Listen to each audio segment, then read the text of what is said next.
This revision video is looking at Christian attitudes towards the treatment of criminals. Now, Christians believe that there are four main aims to punishment, and those aims are protection, revenge or retribution, deterrence, and reformation, to reform. Now, Christians teach forgiveness for wrongdoings. It's one of their main and key beliefs. Now, where does this come from? Why do they believe this? Well, let's look at Jesus. What did Jesus teach on this area? Well, Jesus taught his followers to forgive time and time again. And he even used this quote here from Luke where he said, if your brother sins, rebuke him. That means criticise him. If he repents, forgive him. If he sins against you 7 times in a day and 7 times says, I repent, forgive him. Showing that basically you should always look to forgive if they have repented, if they've shown they're sorry. What else do we look at? Well, let's look at an example of Jesus when he actually had to deal with a criminal. In this case, Mary Magdalene. She had been found guilty of adultery when Jesus asked her. She didn't deny it, she kind of admitted it. So the law requires her to be stoned to death. That's the punishment suitable for that crime. Now, Jesus here made the crowd very aware that actually, okay, the law is right, you have judged her rightly, he said, so he who is without sin can cast the first stone. Because Jesus basically was making the point, and the meaning of this was, what right do we have to judge anyone other than ourselves?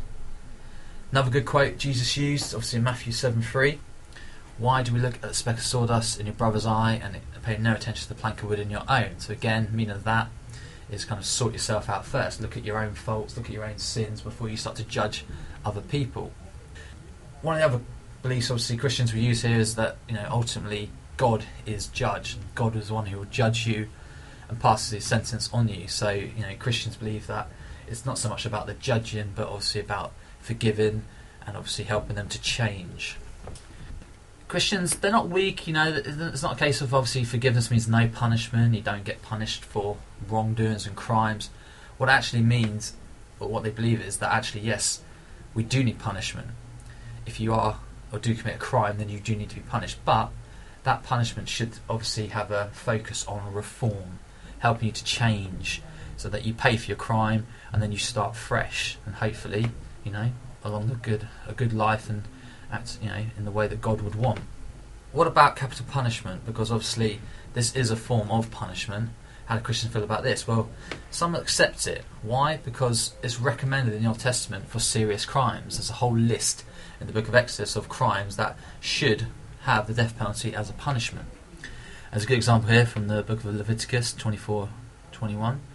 It says, whoever kills a man must be put to death. Pretty clear, pretty easy, nice short quote to remember. Now, some Christians find capital punishment completely unacceptable. Why? Well, it's the basic beliefs, isn't it? Life is sacred, sanctity of life. And the fact that capital punishment offers absolutely no chance of reform, a chance for them to change, which is a key Christian belief. Now, if you're talking about treatment of criminals, then a really good person, really good sort of case study to use is Elizabeth Fry. Now, Elizabeth Fry was a Quaker, and she basically dedicated her life to campaigning for the rights of prisoners. It was in Newgate Prison, close to where she lived, where she visited and saw the terrible conditions that the women prisoners in particular were kind of living in, overcrowded, no privacy, one bucket in the middle of the cell to use as a toilet amongst 50 women, not good at all.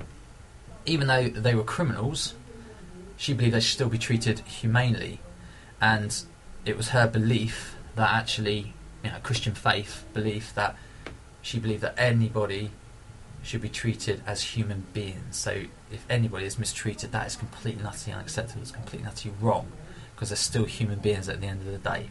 They need to be treated like that, even criminals.